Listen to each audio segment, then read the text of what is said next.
Charlie Kirk's memorial was Sunday, and one of the most powerful moments, of course, was when his widow, Erika Kirk, stood before tens of thousands and said she has forgiven Tyler Robinson, the man accused of killing her husband. Listen. On the cross, our Savior said,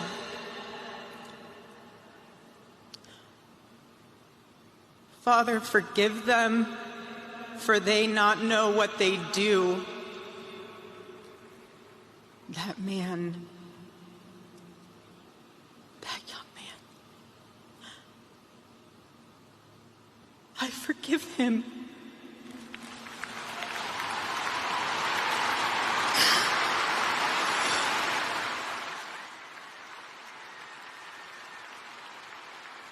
For many, hearing her say those words was almost unimaginable, self included. But her message also raises questions about the role forgiveness can play in grief and healing. Yeah, to help answer some questions we're joined by our mental health expert, Marci Hopkins. And Marci, that was such a moment during the funeral. It was so powerful. We all think to ourselves, could we do that? I mean, that is true faith and forgiveness. What was your takeaway when you heard Erika Kirk's statement? Well, first of all, just watching that again, I mean, just takes my breath away. I mean, her words are so incredibly moving to publicly forgive a man that took her husband's life was a complete act of strength. And she showed us all like the power of faith, compassion, emotional courage. But the thing is, forgiveness is not about condoning what that man did. She's choosing peace over bitterness. Her connection to God, Charlie's connection to God, is so strong. And she's showing us that faith can allow us to find that forgiveness and teach us that, right, that hate, when we are shown hate, the answer is not hate, the answer is love. And that's what I took from that. And I believe forgiveness is true freedom. And how can forgiveness actually help people cope with various types of loss? Yeah. Well, I mean, it's truly powerful in the quest for healing. When we let go of anger and resentment, there's such a freedom. When we hold on to it, it prolongs our suffering. And it doesn't erase the pain, but it eases the emotional burden, what we carry, holding on to that story, living in that story. And it allows the person that's grieving to separate themselves from the trauma that has happened and start to focus on the healing.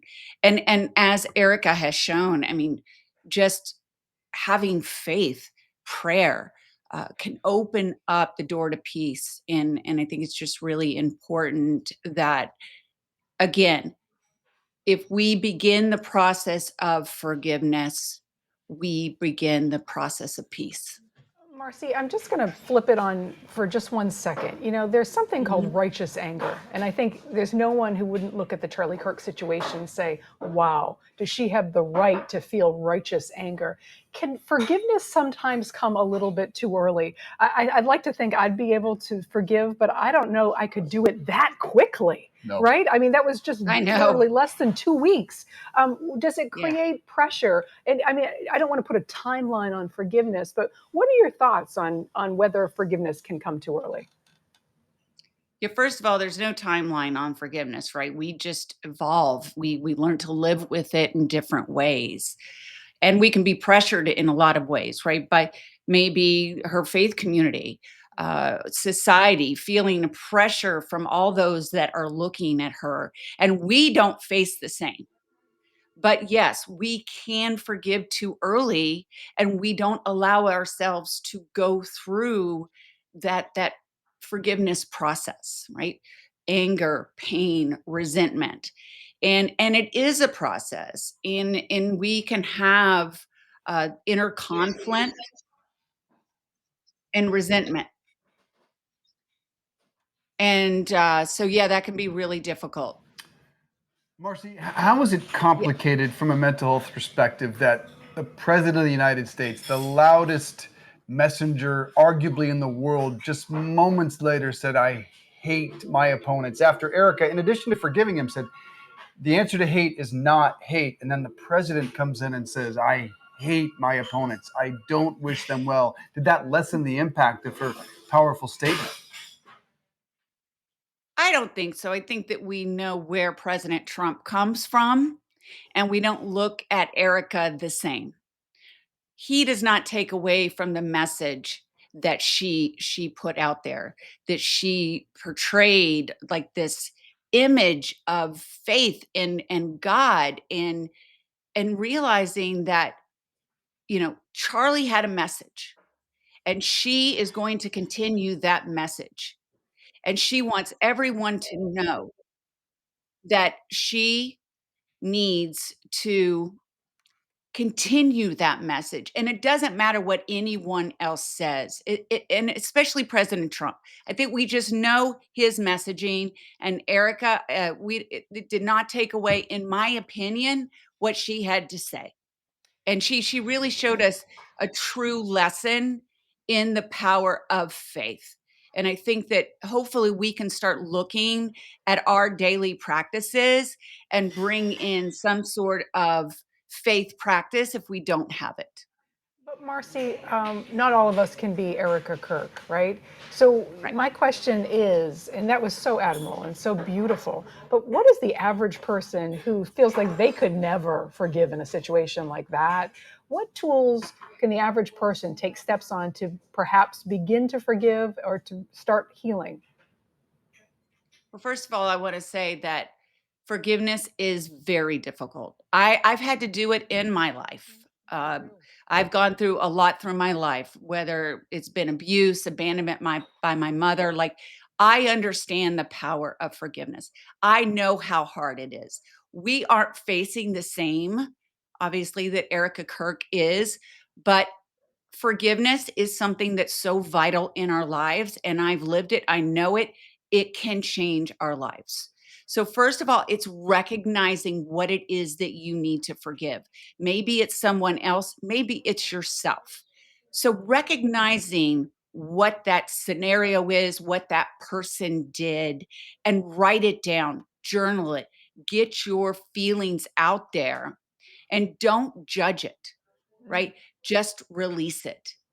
And then maybe there's help that you can get, whether it's a grief counselor, if that's what you're going through, or maybe a therapist, or maybe even a spiritual, somebody in spirituality, or maybe it's a priest.